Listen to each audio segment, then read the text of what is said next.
ও হৰি ও ৰাম কৃষ্ণ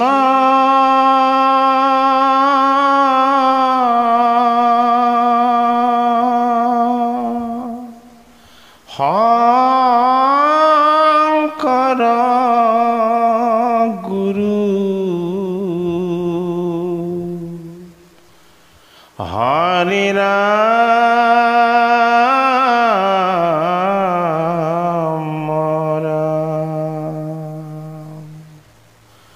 ॐ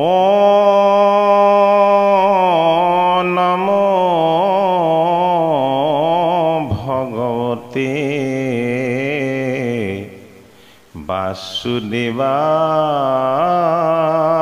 वासुदेवाय। हे कृपालु वैष्णव समस्त भागवतर चतुर्थ स्कंधर पुरंजन संवादर चतुर्थभागी पाठ और पर्यालोचनाলৈ आमी आपना सबक सेवा धरिছো। इतिमध्ये पुरंजन संवादर तीनिभागी पाठ और पर्यालोचनात पुरंजन की, पुरंजनर नगर की, पुरंजनर भाज्यरूपी स्त्रीनु की ई कथा आमाक भागवत शास्त्रই विदित करी जीवात्मा और परमात्मार परम पवित्र बंधन जीवरूप और जीवर वृत्ति এইবিলাকক देवऋषि नारद स्वरूप ईश्वरर अवतारी भागवत भक्तिर रहस्य तत्त्वक विदित करुता ब्रह्मार मानस पुत्र এই देवऋषिजने प्राचीन बही स्वरूप रजाक बिकट करी समस्त केइजेन भगवंतर रहस्य जानिबले बुझिबले और अनुभव करिबले सुযোগ और सुविधा दिसे। আজি आमार पाठ आछे स्त्री बश হৈ पुरंजनर आत्मविस्मरण। यार बाकी अंशर परा कटाई खेने रेखी धरी मनोहर रूप हे दुख गुसाइबाक पारा कहिलो स्वरूप ओ एही मते सम्मान करिला दुयोजन हे नगरत प्रवेशिला हरषी तामना। এইদৰে আলাপ কৰি কৰি পুৰঞ্জন ৰূপী জীৱৰ লগত ভাৰ্যাৰূপী মনৰ বৃত্তি স্বৰূপে প্ৰৱেশ হ'ল পুৰঞ্জনৰ জীৱাত্মাৰ নগৰত। অতি আনন্দ মনেৰে জগতৰ ঈশ্বৰৰ বিনোদন স্বৰূপ আনন্দ স্বৰূপ তেওঁ শুদ্ধ সত্য আনন্দক প্ৰকট কৰিবৰ কাৰণেই তেওঁ জগত ৰচনা কৰিছে, ব্ৰহ্মাণ্ড নিৰ্মাণ কৰিছে আৰু এই জীৱবিলাকক সৃষ্টি কৰিছে। জীৱবিলাকে ভগৱন্তক সাক্ষাৎ কৰি অত্যন্তিক সুখৰ আনন্দ হৃদয়ত অনুভৱ কৰি জগতৰ ঈশ্বৰৰ পৰম আনন্দত যাতে লীন যাব পাৰে তাৰ ব্যৱস্থা কৰিয়েই এই জগত আৰু জীৱ সমস্তখিনিক ৰচনা কৰিছে। সেইবাবেই পুৰঞ্জন ৰূপী জীৱ আৰু তেওঁ ভাৰ্যাস্বৰূপ মনৰ বৃত্তি একেলগ হৈ পুৰঞ্জন ৰূপী নগৰত প্ৰৱেশ কৰিছে। এই স্থানে স্থানে গন্ধৰ্বস কলে গীত গাৱে এই বিদ্যাধৰে মৃদংগ বজাৱে না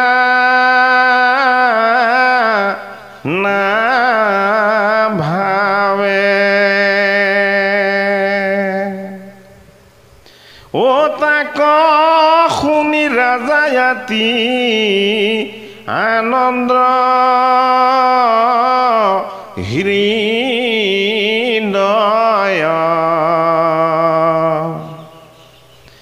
এ কালে কালে মনোহৰ ভোগক ভোঞ্জয়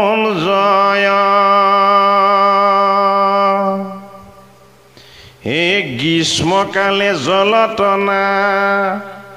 মিয়াপো ৰঞ্জন এ জলক্ৰিয়া কৰে সংগে লয়ানা ৰিগণ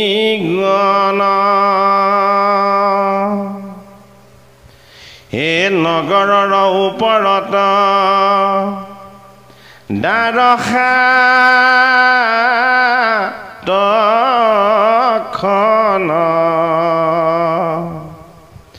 এ তলত দুখানৈ আছে আতিবি টোপন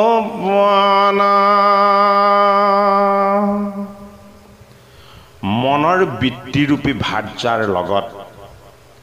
জীৱৰূপী পুৰঞ্জন নগৰত প্ৰৱেশ কৰিলে। এই পুৰঞ্জন নগৰত প্ৰৱেশ কৰাৰ লগে লগে এই নগৰৰ স্থানে স্থানে গন্ধৰ্বসকলৰ গীত শ্ৰৱণ কৰিলে। বিদ্যাধৰসকলে মৃদংগ বজালে আৰু পুৰঞ্জনক আনন্দিত কৰিলে। এই গন্ধৰ্বসকলেই হ'ল ভাগৱত ভগৱন্তৰ দিব্য ৰহস্য ভক্তিৰ তত্ত্ব বিদিত কৰা। অৰ্থাৎ এই গন্ধৰ্বসকল হ'ল পুৰঞ্জনৰূপী জীৱৰ লগত অহা আয়ু, অৰ্থাৎ আয়ু ৰেখা, সময় বা কাল ৰেখা। এই সময় বা আয়ু ৰেখাৰ লগত জীৱনৰ যি গতি, এই গতি কোনফালে কেনেদৰে ধাৱবান হৈছে, এয়া যেন বিদ্যাধৰসকলৰ কাম। অতি পৰমাৰ্থিক তাত্ত্বিক দিশেৰে ভগৱন্তৰ ৰহস্য স্বৰূপক ভাগৱতৰ ৪ৰ্থ স্কন্ধত এনেদৰে আমাক প্ৰতীক ৰূপত প্ৰকট কৰি দেখাইছে। এইবিলাকৰ এই গীত মাত শুনি, অৰ্থাৎ তেওঁ জীৱনৰ আয়ু ৰেখালৈ আগমন হোৱা মনৰ বৃত্তিৰূপী মনোভাৱৰ লগত ৰাজসিক, তামসিক আৰু সাত্বিক তিনি বৃত্তিৰ সমন্বয়ৰে সৈতে তেওঁ জীৱন চক্ৰ যেনেদৰে আগবাঢ়ি যাব, ঠিক তেনেদৰেই তেওঁ জীৱনৰ সুখ দুখ এই সমস্তবিলাকক ভোগ কৰিব লাগিব। যদিহে তেওঁৰ মনৰ বৃত্তি ৰাজসিক হয়, ৰজগুণীসকলৰ ভোগ বাসনা অধিক হয়, যিটো কাৰণত তেওঁলোকৰ মনত ৰোগ হয়। এই ৰোগেই হ'ল ভয়। যিসকল তমগুণীসকল ক্ৰোধী হয়, জেদী হয়, অহংকাৰী হয় আৰু ঈশ্বৰ ভক্তিহীন হয়, সেইসকল নিজেই যেন নিজৰ শত্ৰু। সেইসকলে ভগৱন্তৰ ভক্তিৰ ভাৱনাৰ পৰা নিজক সদায় আঁতৰাই নিয়ে। সত্যগুণীসকলে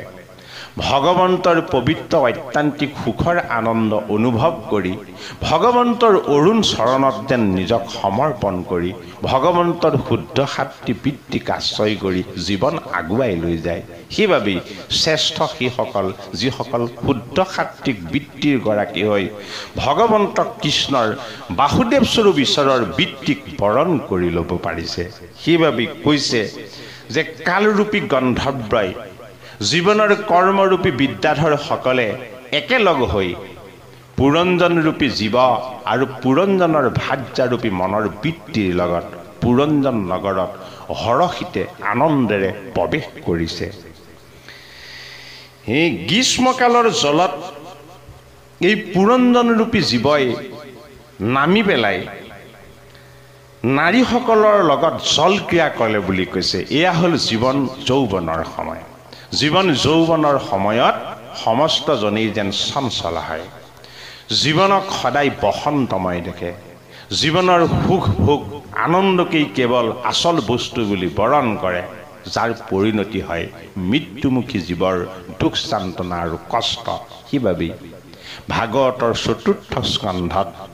জীৱাত্মাৰূপী পুৰঞ্জনৰ পৰমাত্মাৰ পৰা আঁতৰি আহি এই পুৰঞ্জন নগৰত ভোগ বিলাস আনন্দ উন্মত্ততা ইত্যাদি বিলাকত ৰমণ হৈ জীৱনক দুখ যান্ত্ৰণা আৰু কষ্টকৰ কৰি তোলাৰ যি ব্যৱস্থা হয় তাৰ পৰা ভাগৱতৰ চতুৰ্থ স্কন্ধই আমাক যেন সকীয়াই দিছে, সাৱধান কৰি দিছে। এই নগৰৰ ওপৰত 7খন দ্বাৰ বা দুৱাৰ আছে বুলি কৈছে। আমাৰ পুৰঞ্জন ৰূপী নগৰ হ'ল আমাৰ এই দেহ তত্ত্ব। এই দেহ তত্ত্বৰ নাভিৰ পৰা ওপৰত আমাৰ 7খন দ্বাৰ আছে। নাভিৰ তলত আছে লিং উপস্থ আৰু পায়ু, এই দুখন দ্বাৰ অতি ভয়ংকৰ। লিংগত প্ৰজাপতি আৰু পায়ুত বহি আছে মৃত্যস্বৰূপ দুজন দেৱতা। এই দুজন দেৱতাই জীৱনৰ মৃত্যতা সত্যতা আৰু জীৱনৰ সৃষ্টিৰ ৰহস্য তত্ত্বক ধাৰণ কৰি 9খন দ্বাৰৰ এই 9টি ভগৱন্তৰ দিব্য আত্মাৰূপী স্বৰ প্ৰৱেশ হৈ থকা আমাৰ দেহ তত্ত্বৰ কথা নাভিৰ ওপৰত থকা 7খন দ্বাৰে সপ্ত বৈকুণ্ঠৰ আনন্দকো যে অনুভৱ কৰিব পাৰে, এই তত্ত্বক যেন আমাক জানিবলৈ দিছে। এই ভিন্ন ভিন্ন বিষয়লৈ বাৰণ বদাৰ অবিধাতাই সাজিলা ৰিয়াপু ৰস্কাৰ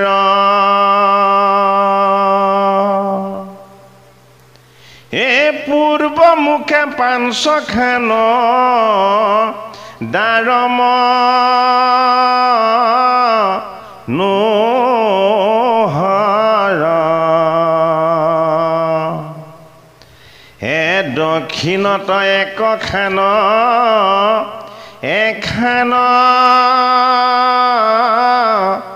উত্তৰ নাসিকাৰ ৰন্ধত মুখ পদ্মত 2টি চক্ষুত আৰু লগতে আমাৰ নাভি। এই পঞ্চদ্বাৰেৰে সৈতে লগতে উত্তৰ আৰু দক্ষিণ দিশত থকা আমাৰ 2খন কৰ্ণৰ দ্বাৰেৰে এইখন তাৰকাৰূপী দেহৰূপী নগৰ যেন সৃষ্টি কৰিছে সৃষ্টিকৰ্তা ভগৱন্তই নিজেই নৰৰ ৰূপত। এই নৰৰূপী ভগৱন্তৰ নগৰত পুৰঞ্জনৰূপী জীৱই প্ৰৱেশ হৈ সুখ দুখ সমস্ত বিলাকক যেন ভোগ কৰি থাকে। ই তত্ত্বকেই পুৰঞ্জন স্বৰূপ নগৰত পুৰঞ্জনৰ আত্মবিস্মৃতিৰ তত্ত্বৰে স্থিৰ হৈ অৰ্থাৎ তেওঁ বৃত্তিবিলাকৰ বশৱৰ্তী হৈ ভগৱন্তৰ পৰমাত্মাৰ পৰম আনন্দময় সত্তাৰ পৰা আঁতৰ হৈ আহি জীৱাত্মাৰ দুখ কষ্ট আৰু যান্ত্ৰণাৰ মাজতনো কেনেদৰে প্ৰৱেশ হৈ থাকে, এই তত্ত্ব কথাকেই আমাক বিকট কৰিছে ভাগৱতৰ চতুৰ্থ স্কন্ধৰ পুৰঞ্জন সংবাদে। হে ৰাম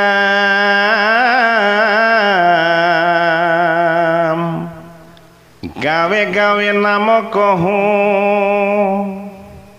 শুনান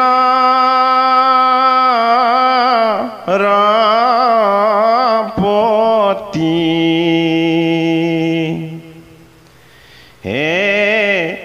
একেলগে এই 2খান দুৱাৰৰ অধোলা গতি ও একেলগে পুব লাগি 2খান দ্বাৰ হে খাদ্ৰোত্ৰা বিমুখী তুমি নাম জানাতাৰ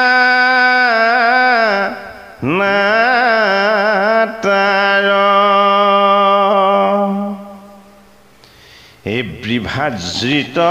নামে এক দেশ মনোহৰ এ দ্ৰুমন্ত সহিতে তৈকে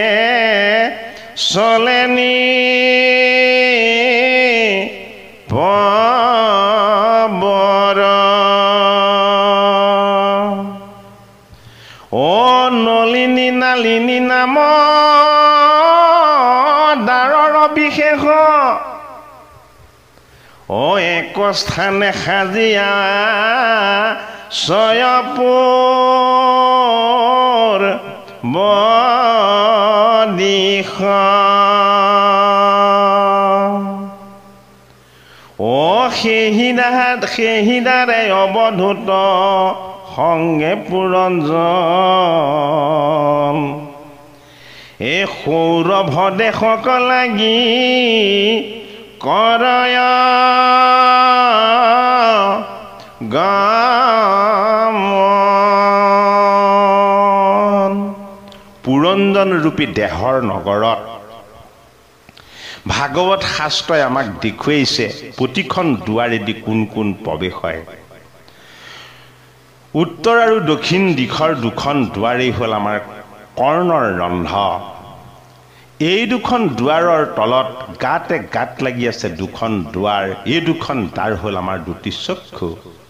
আৰু তাৰ তলতেই লাগি আছে আমাৰ খাদ্যতা বিমুখী তুমি নাম জানা তাৰ অৰ্থাৎ আমাৰ দৃষ্টিয়ে কোনো অন্ন নলয় দৃষ্টিৰ কোনো ধৰণৰ খাদ্যৰ প্ৰয়োজন নাই দৃষ্টি সদায় জগতৰ ঈশ্বৰৰ অন্তৰ্দৃষ্টি আৰু মায়া দৃষ্টি দুই তত্ত্বৰ প্ৰতীক আত্মদৃষ্টিৰে ঈশ্বৰৰ অৰুণ সত্তাক দৰ্শন পোৱা যায় বাহ্যিক দৃষ্টিৰে জগতৰ ঈশ্বৰ বিমুখ হৈ আমি মায়াৰ চঞ্চল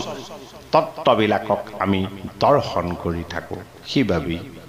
দুইখন দ্বাৰৰ দুটি বিশেষত্ব যে যদিও অন্ন নলয় সমস্তবিলাকৰ আনন্দময় অনুভৱ এই দুটি দৃষ্টিৰ যোগেদিয়েই যেন গ্ৰহণ কৰা হয় সেইবাবেই এই দুইখন দুৱাৰক খাদ্যতা বিমুখী বুলি ভাগৱত শাস্ত্ৰই আমাক জানিবলৈ দিছে বিভাজিত নামে এখন মনোহৰ দেশ আছে আৰু দ্ৰুমন্ত সহিতে তালৈকে ৰজাজন সদায় প্ৰৱেশ হৈ অৰ্থাৎ প্ৰৱেশ কৰেগৈ এই যিখন বিভাজিত নামৰ দেশ এই দেশখনেই হ'ল আমাৰ মনৰ আনন্দময় দেশ এই মনৰ দৃষ্টিৰ আনন্দৰে সৈতে আমি হৃদয়ত প্ৰৱেশ হৈ ভগৱন্তৰ ঈশ্বৰৰ তত্ত্বক আমি আত্মতত্ত্ব কৰি মায়াৰ তত্ত্ববিলাকক আমি বিনোদন ৰূপ কৰি হৃদয়ত অনুভৱ কৰোঁ কিবাবে ই আমাৰ দেহ তত্ত্বৰ পৰা বৈকুণ্ঠৰ ঈশ্বৰৰ তত্ত্বলৈকে প্ৰৱেশ হৈ ধ্ৰুমন্ত স্বৰূপ জগত ব্যাপী আছে বুলি আমাক জানিবলৈ দিছে এই নলিনী নালিনী নামৰ দ্বাৰৰ বিশেষ একস্থানে সাজিয়া আশয় পূৰ্ব দিশ নলিনী আৰু নালিনী এই দুখন দ্বাৰ হ'ল আমাৰ নাসিকাৰ দুই ৰন্ধ নাসিকাৰ দুই ৰন্ধ স্বৰূপ দুখন দ্বাৰৰ নাম দিছে নলিনী আৰু নালিনী এই দুখন পুৰঞ্জন স্বৰূপ দেহৰূপী নগৰত ভগৱন্তৰ সুগন্ধি স্বৰূপ চন্দন আৰু তুলসীৰ যিদৰে প্ৰৱেশ হয় মৎস্যগন্ধাৰূপী মায়া আৰু মোহৰ বন্ধনৰ দুৰ্গন্ধও আমাৰ এই দুটি নাসিকাৰ ৰন্ধেৰেই আমাৰ দেহত প্ৰৱেশ হয় সেইবাবেই জগতৰ ঈশ্বৰৰ সত্তাক নাসিকাৰ ৰন্ধৰে অনুভৱ কৰাৰ যি তত্ত্ব তাৰ নাম হ'ল নালিনী আৰু তাৰ পৰা বিমুখ হোৱা যি তত্ত্ব সেয়া হ'ল নলিনী অৰ্থাৎ না লীন ভগৱন্তত লীন যাব নোৱাৰা আৰু ন লীন ভগৱন্তত লীন যাব পৰাৰ যেন ব্যৱস্থা সুগন্ধ আৰু দুৰ্গন্ধ পুৰঞ্জনৰূপী নগৰত স্থিৰ বশৱৰ্তী হৈ পুৰঞ্জনৰ স্মৃতিৰ বিভ্ৰম হয় বুলি কৈছে ভগৱন্ত কৃষ্ণৰ অৰুণ চৰণৰ চন্দনৰ সুগন্ধি ভগৱন্তৰ কণ্ঠত পৰিহিত তুলসীৰ পবিত্ৰ সুগন্ধি আমি যেতিয়ালৈকে অনুভৱ কৰিব নোৱাৰিম তেতিয়ালৈকে মৎস্যগন্ধাৰূপী মায়াময় দুৰ্গন্ধবিলাক আমাৰ নাসিকাৰ ৰন্ধৰে প্ৰৱেশ হৈ আমাক লোভ মোহ কামকোট ইত্যাদিবিলাকত যেন ৰমণ কৰাই ৰাখিব সেইবাবেই জগতৰ ঈশ্বৰৰ সুগন্ধিময় সত্তা প্ৰৱেশ হোৱা দুখন দুৱাৰ এখনৰ নাম হ'ল নালিনী আৰু অন্যখনৰ নাম হ'ল নলিনী পুৰঞ্জনৰূপী নগৰত থকা এই দুখন দিব্য দুৱাৰৰ কথা বা দ্বাৰৰ কথা আমাক ভাগৱত শাস্ত্ৰই বিকট কৰিছে সেহিদাৰে অৱধূত সংগে পুৰঞ্জন সৌৰভ দেশক লাগি কৰয় গমন। সেই দুখন দাৰে দিয়েই নলিনী আৰু নালিনী নামৰ দুখন দাৰে দিয়েই সৌৰভৰূপী ভগৱন্তৰ সুগন্ধিৰ তত্ত্ব আমাৰ হৃদয়ত প্ৰৱেশ হয়। ধূপ ধূনা চন্দন আৰু তুলসী ইত্যাদিবিলাক। হেৰা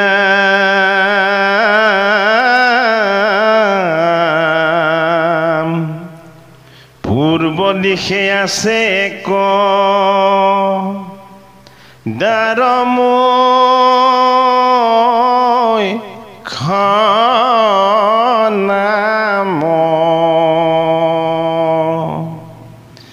হে তিনিও ভুৱনে জাৰ নাহিকে ও পাম ও ৰসগ বিপন সমে পুৰঞ্জন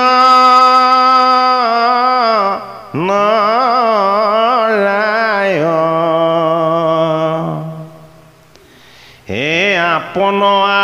আৰু বিহদন বিষয়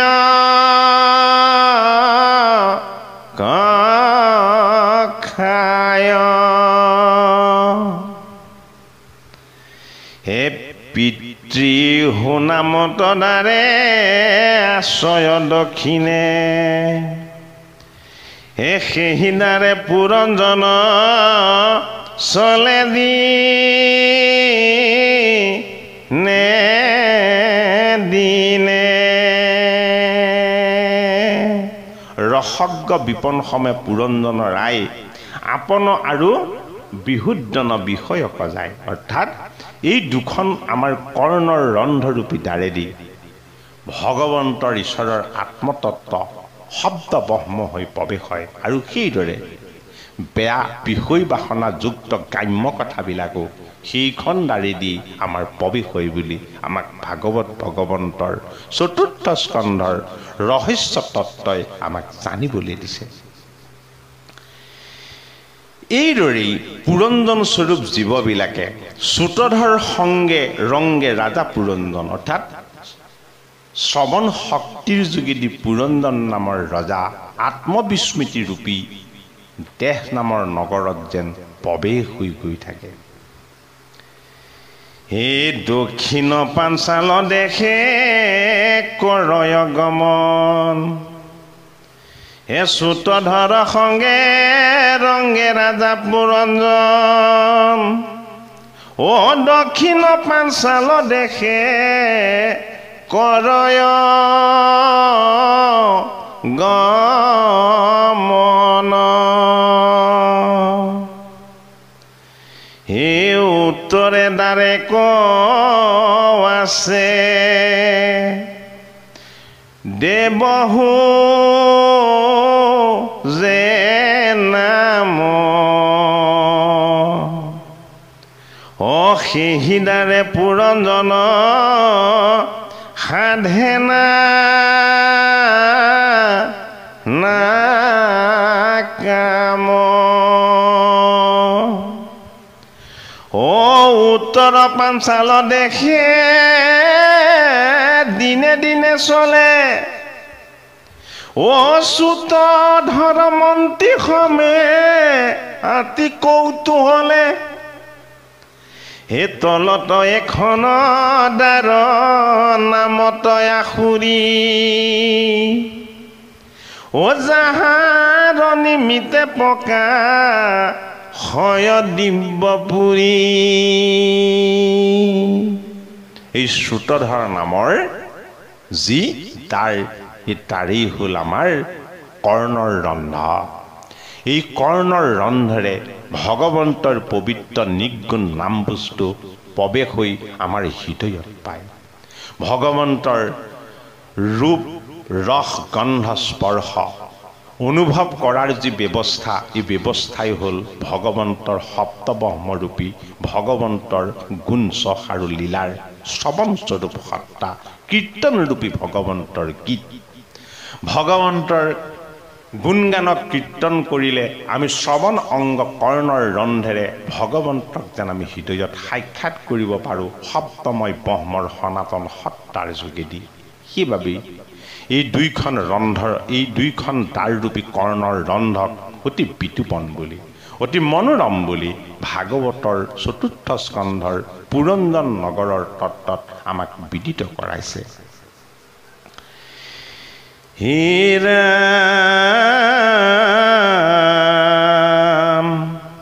শ্ৰৱণক নামে বিষয়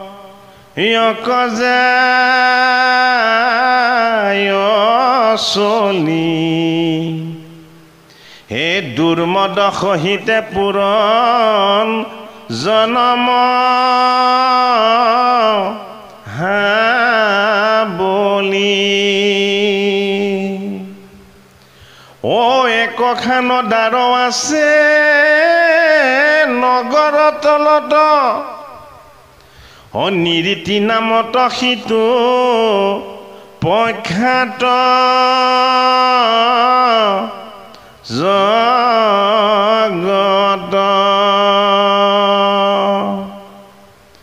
ও সেইদাৰে বৈশ্য নামে বিষয়ক লাগি হে লুব্ধকৰ সংগে চলে ৰাজাম ভাগি হে আৰু দুইখান দ্বাৰ আছে নগৰৰ অছিদ্ৰ নাহি একখান বোলে পে চকৰ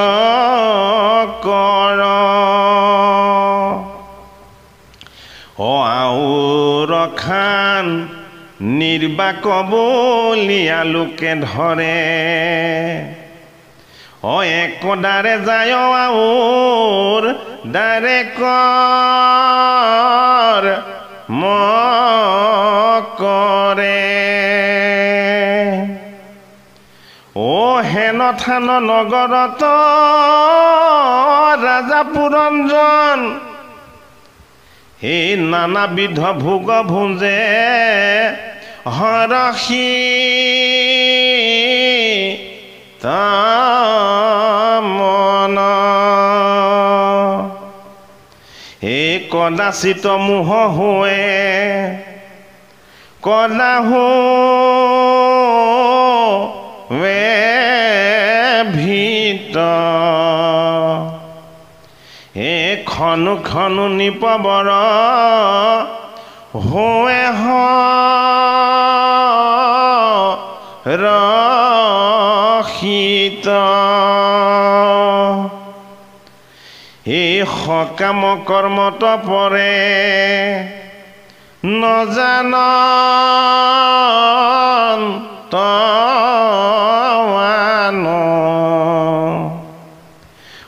সৰ্বদায়ে নিপতিৰ বিষয় ধ্যান ও যেহি যেহি কৰ্ম কম হিকিমতি কৰে এ তাকে তাকে পুৰঞ্জন ৰাজায় নৰে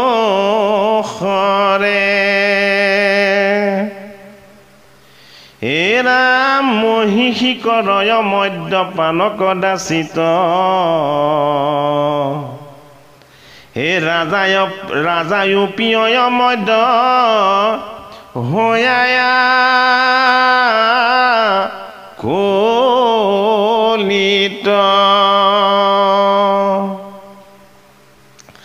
ও যেতিক্ষণে মহিষীয়ে কৰয় ভোজন হে ৰাজায় ভুঞ্জয় তেবে হৰষি তামন হে মহিষী গাঁৱতে গীত নৃপতি ও গাঁৱে হে মহিষী কান্দিলে ৰাজা কান্দে দীৰ ঘৰাৱে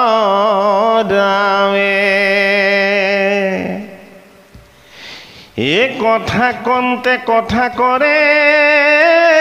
হাসন্তে হাসয়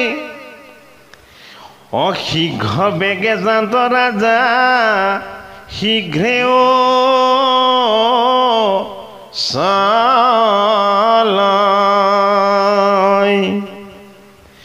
এ মহিষী থাকয় যেবে বসি আসনত হে ৰাজায়ো থাকয়তে বে কৌতুকে মনত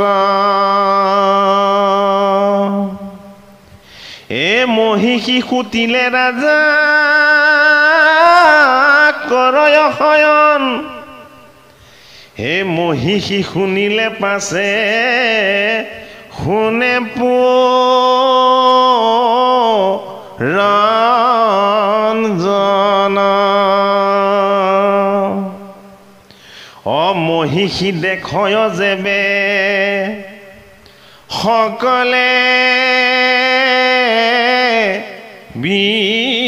বিষয় হে তেবে পাছে পুৰঞ্জন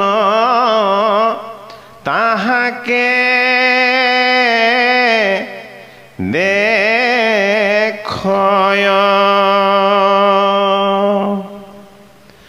অজেতিখনে মহিষী পুষ্পৰলোৱে গন্ধ হে পুৰঞ্জন লৱে ঘ্ৰাণ কৰিয়া প্ৰবন্ধ অজেতিখনে পৰশক লয় মহিষী হে ৰাজায়ো পৰশ লয় পৰম হৰিষী এ অনুশৌচ যেখনক ৰয় মহাদয় হে পুৰঞ্জনো শোক কৰে হাতীমো হৈ অজেতিখনে মহিষীৰ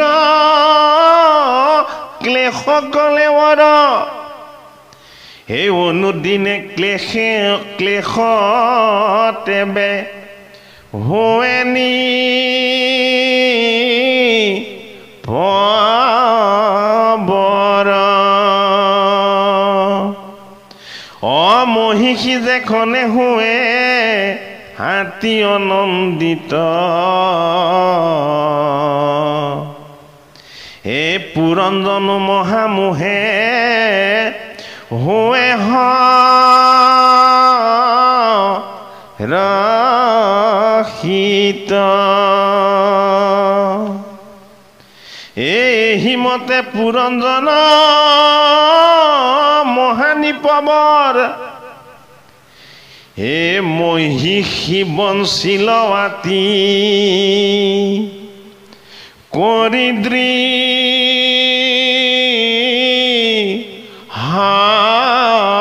হাতৰ এ হৰি ৰাম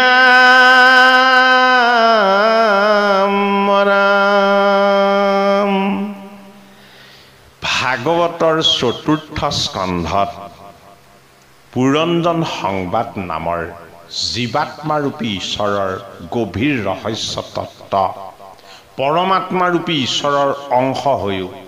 মনৰ বৃত্তিৰূপী ভাৰ্যাৰ বশ হৈ মনৰ বৃত্তিৰূপী ভাৰ্যাৰ বশৱৰ্তী হৈ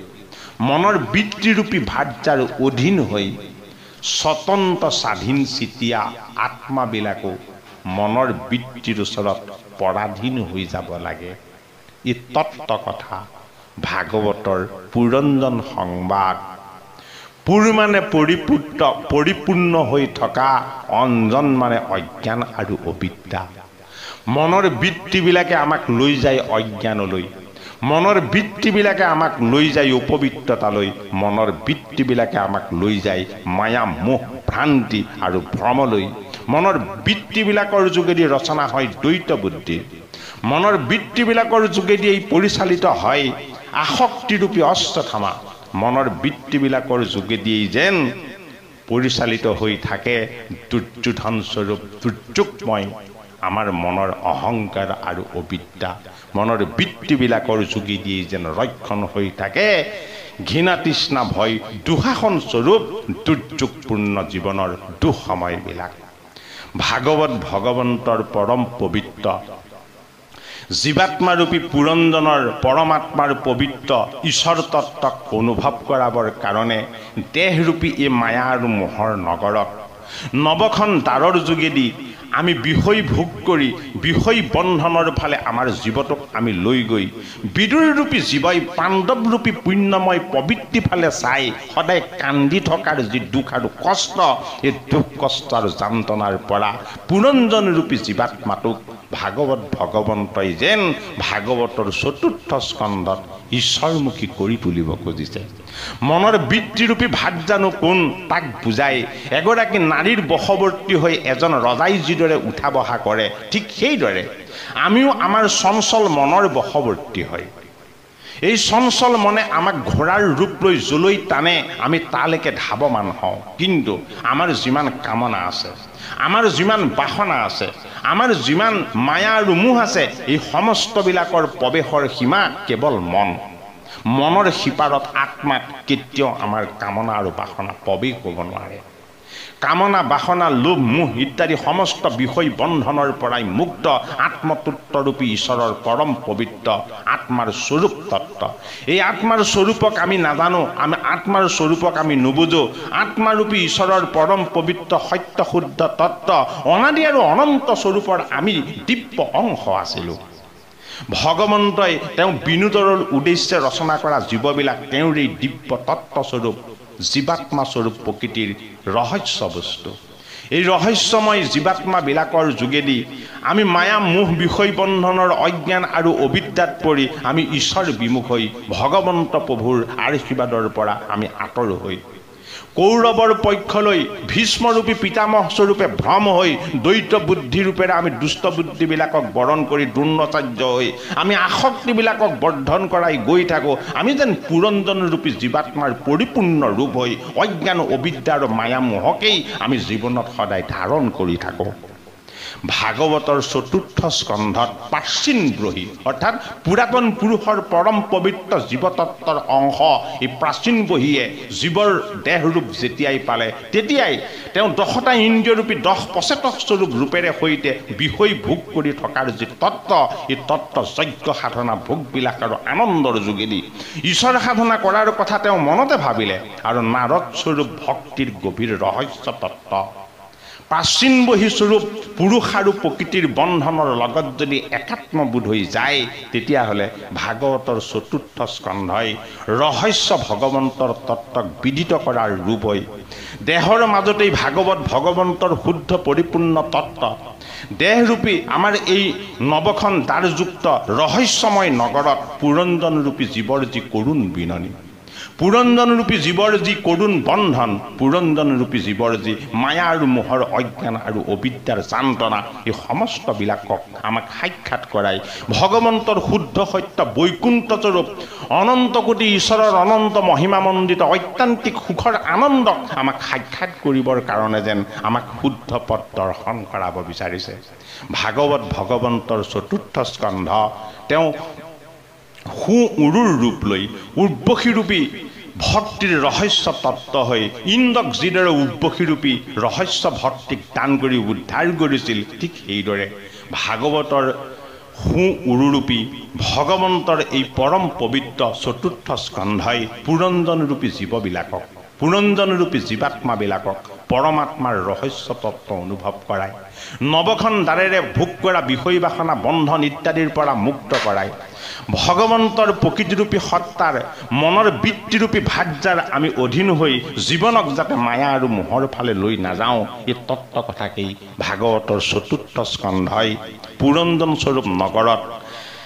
জীৱাত্মা আৰু তেওঁ মনৰ বৃত্তিৰূপী ভাৰ্যাৰ প্ৰৱেশ হৈ যি ৰহস্য দৰ্শন কৰাইছে এই ৰহস্যকে যেন আমাক ভাগৱতৰ ৪ৰ্থ স্কন্ধই দৰ্শন কৰালে। সেই কৃপালু বাপ বান্ধৱ আই সমস্ত প্ৰতিভাগী পদৰ আমি অৰ্থ এইভাগী পাঠত আমি ক'বলৈ সক্ষম হোৱা নাই সময়গত অসুবিধাৰ বাবে। ইয়াৰ পাছৰ পাঠ ভাগত যি কেইটি পদৰ তাত্ত্বিক বিশ্লেষণ ৰৈ গৈছে আমি সেইখিনি পঞ্চম ভাগী পাঠ পৰ্যালোচনাৰ পৰা আগবঢ়াই যাবলৈ আমি যত্ন কৰিম। আজিৰ আমাৰ পাঠ আৰু পৰ্যালোচনাৰ ইমানতেই সামৰণিৰ সেৱা ধৰিলোঁ। হৰি ৰাম জয় গুৰু শংকৰ মাধৱ।